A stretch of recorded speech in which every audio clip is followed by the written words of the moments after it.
What's happening, coaches? It's Pete here. I want to talk to you about why you might have the wrong coach, why you might have hired the wrong coach, or maybe your clients have hired the wrong coach. And, this isn't really, this is more tangential to running a successful financial coaching business, but it's something that I wanted you to think about, from your perspective when you hire people, as well as why clients are hiring you. And it's really about kind of switching coaches. And before I get into it, I want to start it off with a true story that I've anonymized here. But I know a coach, and um, she is running a business that is not profitable. In terms of how much money it makes, we're talking about hundreds of dollars a year. It does not generate much money. And so she wanted to work on that, right? She wanted to figure out why she was so busy but not making any money. And she hired a coach to work with her on her money mindset. So there are money mindset coaches. I think some financial coaches could do some of this too. And if you're not doing it, you could certainly look into it and see if that's something that you want to add to your repertoire. But this money mindset coach that she hired was very good. Now, I am going to disclose that I don't know this coach personally. I've never worked with her, but I know that she has a pretty good reputation. She has a number of clients who have given great testimonials. She has apparently helped people kind of figure out how their money mindset works and kind of break through some of those obstacles and make some money. And so, I'm sure not every client is going to be successful, but a lot of them have. So this wasn't a situation where this person, I don't think they don't know what they're doing. And I bring that up because this coach that I know that hired this money mindset coach ended up firing her. She just didn't like working with her. And as I understand it, it was one of those things where, the coach was pushing her on some things and she didn't like that. She didn't agree with maybe some of the conclusions. She didn't like being pushed beyond her comfort zone. And so she stopped working with this coach. And it's funny because now a couple years later, in conversation, she has still expressed to me that she's not making any money. In fact, after she fired this other coach, she hired another coach to help her work on her money mindset, and she really loves her. She really loves her. And yet, so I was thinking about, why do you have this new coach and you are not making money, but you are much happier? So because there seems to be this big disconnect between the things that you really want and the things you're accomplishing, and yet you're really satisfied with it. And I bring this up because I don't want us to be the coaches that are just cheerleading all the time. And what I think she did is she got someone who actually knew what she needed to do to be profitable. I think it sounds like she knew, she was able to identify what this coach was doing wrong or what she wasn't doing in some cases, and was bringing those up, bringing those to light, trying to come up with a plan, trying to push this coach to address these things head on.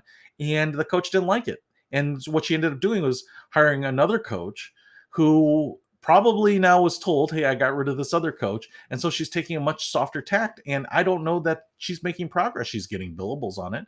But I don't know that, even though they have a great relationship, that this coach is doing what she was hired to do. And this is a struggle. I think some people, some coaches that or you are, will reach. And for me, I've had this situation too, where people were continuing to pay me for sometimes years of work, and I didn't really feel like I was adding value. Now, that's not necessarily our calculus to own, but I've talked to people. Listen, hey, I think you need to move on to someone else. I think we've kind of hit the plateau for what we can do together. So I've kind of pushed people out of the nest sometimes.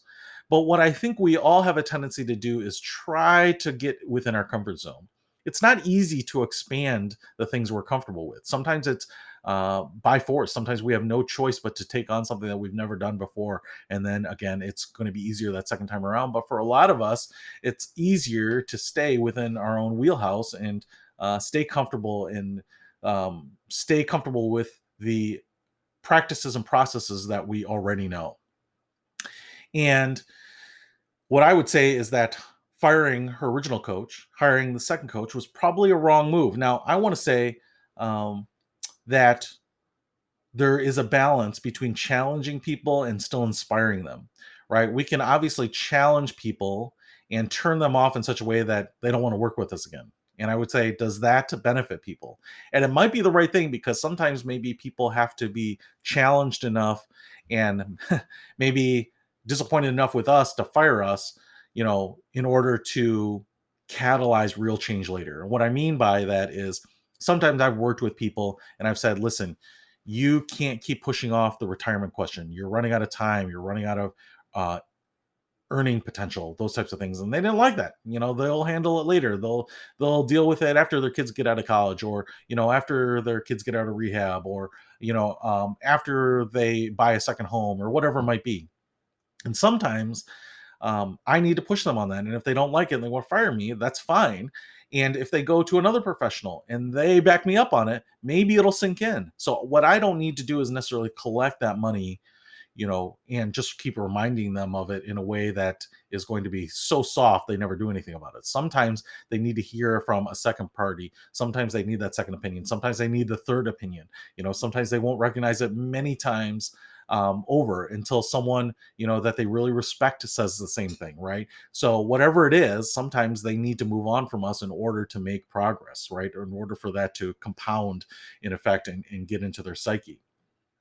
So I always want to challenge you about one, are you working with people? Are you asking people to help you that are pushing you into a place of being uncomfortable?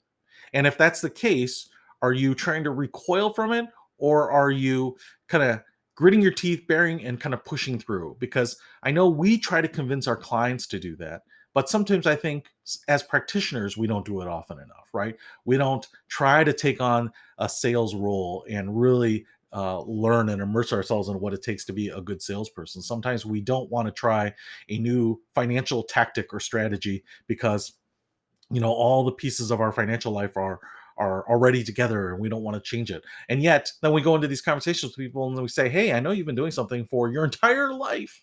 I want you to try something new, and they're resistant to it. And then we go back and we kind of are holier than thou, and we say, I just don't know why they won't do this, and I just don't know why they won't do that. And yet oftentimes it's exactly the same thing that we're doing. It's we're firing the money mindset coaches that push us too hard, and we're finding the money mindset coach that isn't pushing us, so that we feel like we're using a coach but we aren't really making any change, right?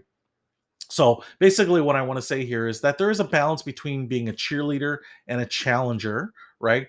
But ultimately, are we supposed to be just be cheerleaders and settle for the status quo, or is it more valuable to be the challenger and push people to change and achievement? So again, that's going to be a question and a balancing act that you all have to come to your own conclusions on. But for me, over the years, I have definitely become more comfortable with being that challenger. I would rather people actually have accomplishments, even if it means them moving on from me or away from me, to find a path to get those things, even with a person who might help them get there, than to just keep them in the same spot, and just keep them in the same spot, collect income, and maybe have a good relationship that doesn't really move the needle for them. So that's it. Challenger or cheerleader. I'll see you later.